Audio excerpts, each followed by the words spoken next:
Hi guys, papunta po ako sa pag-pick up sa Pupunan, sa market.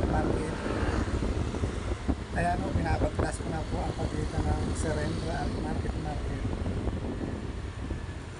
Yan, napaka gandang manakbo kasi wala pong traffic. Napakalinis po ng kalsada, ilan lang ang sasakyan. Ayun, tayo, stoplight. Diretso lang po. Nandito na po tayo sa tapat ng market.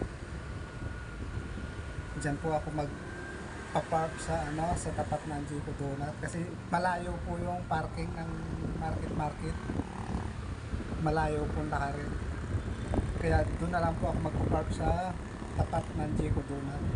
Saglit lang naman po ako mag-pick up kasi naka-ready to pick up na po siya. Ayan. Diyan po ako magpa-park. Sana hindi ako mahuli ng marsyal. Kasi bawal po talaga dito. Huwag niyo po akong gagayahin.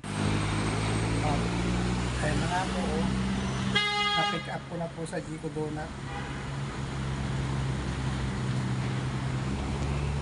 Ayan. Naladala ko na po sa Jico Donut na aking pick up.